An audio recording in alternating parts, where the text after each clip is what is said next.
I will not let the AI overlords take away my M dashes, and neither should you. I love M dashes. I use them in my writing to what I think is great effect.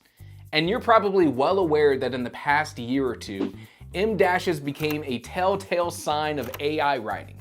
Tools like ChatGPT seem to fall into these same traps of formatting writing with specific uses of the M dash, and people latched onto that as a sign of AI generated writing. And they should have, because ChatGPT was using M dashes in a very particular way. In this video, I want to convince you that M dashes have a role in your writing. Maybe. If it fits into your style like it fits into mine, look, I'm just gonna teach you the correct way to use an M dash, and I'm gonna show you how and why it is like a human readable way of writing and why you should do it with examples. That's what this video is about. Go to the intro. Let's get a few things straight. Let's start with what an M dash is and how AI was using it in such a particular way. You know, there are actually multiple kinds of dashes to use for different reasons. The hyphen, the N dash, and the M dash. The only difference between them is how long the line is. Before you get worried, I think that most people, because we are often communicating informally, don't care. People get what you're going for when you use a hyphen or a dash or whatever. But if you do want to do it correctly, there are different uses for the different dashes. People use M dashes. It's all throughout fiction, it's all throughout nonfiction, it's in research papers, academic articles, and more. But compared to other punctuation like commas or semicolons or even, I guess, parentheses, it's just less common.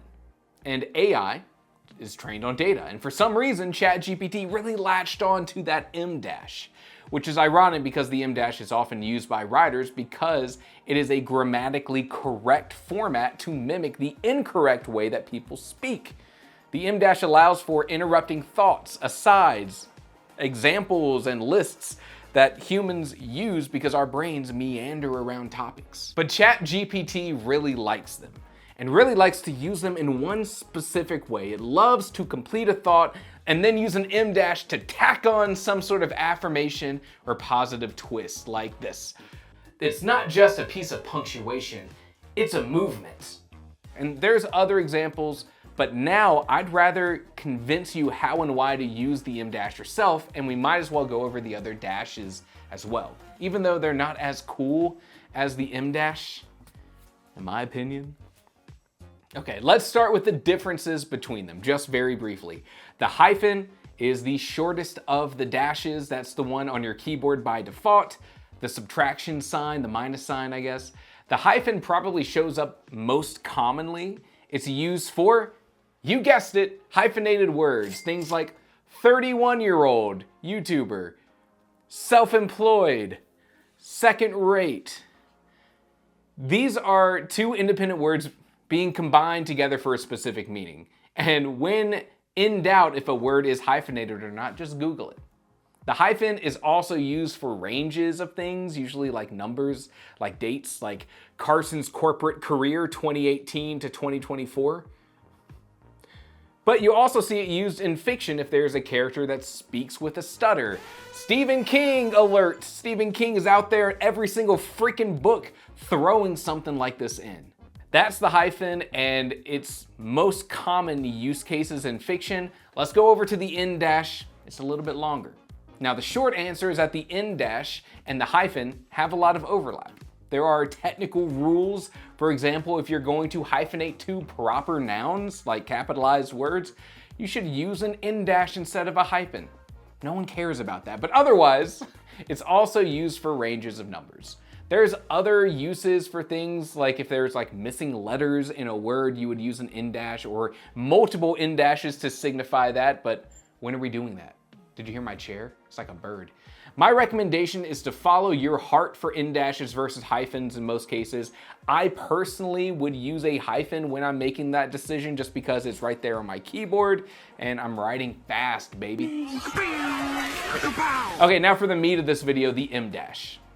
Here's the short version for the M dash. The M dash has a lot of uses, but most often you're going to use the M dash in one of two ways. What I use it for is injecting information into the middle of a sentence. And the M dash actually competes with commas and parentheses for this same purpose. And I know what you're saying right now. What the heck? I thought grammar was like a set of rigid rules and there should be a single answer. There's not. Here's the rule of thumb that I follow. The more relevant and on topic the injection of information is, the more likely I am to use commas. For example, the valet, a shifty-eyed man, went to get my car. The injection of information about the valet very related to the topic at hand, especially if I'm about to do something with that information in my story later. The purpose of that sentence in context of the story can help you make that decision.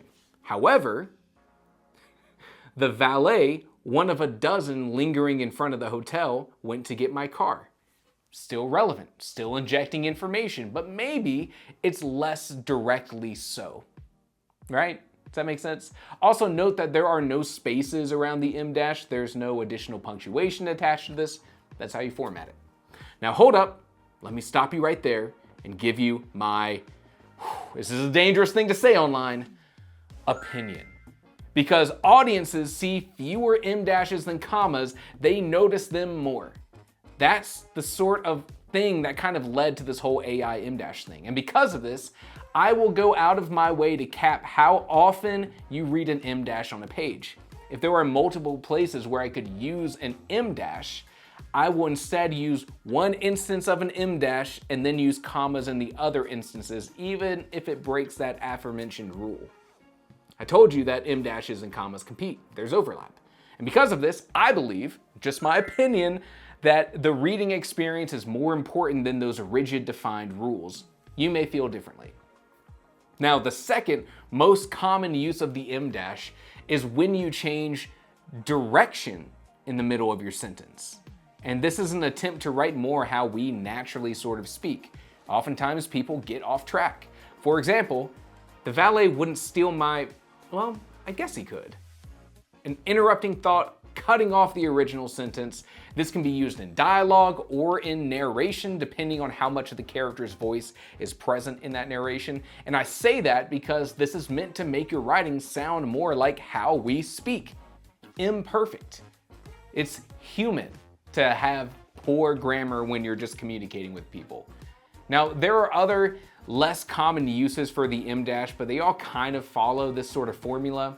M dashes add extra information like lists, or they change the information mid-sentence. I've put some links in the description below for further reading if you want to get more like technical details. If you're confused on using commas or M dashes in your writing, I would err on the side of commas simply because they stand out less.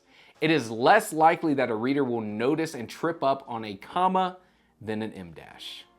Also, realize that grammar is there to help writing a story and consuming a story be as frictionless as possible.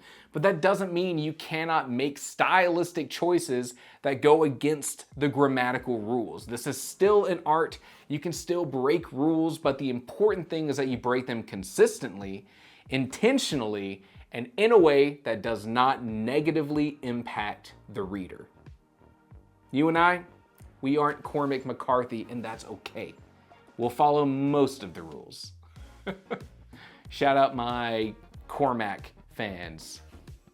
Check out the resources below if you still have more technical questions on these dashes, but I hope this video helps you understand the role and the purpose of these tools and why you should use them. They help the story feel more human, even though AI tried to steal that from us. Don't be afraid of them, embrace them, and as always, thank you for watching.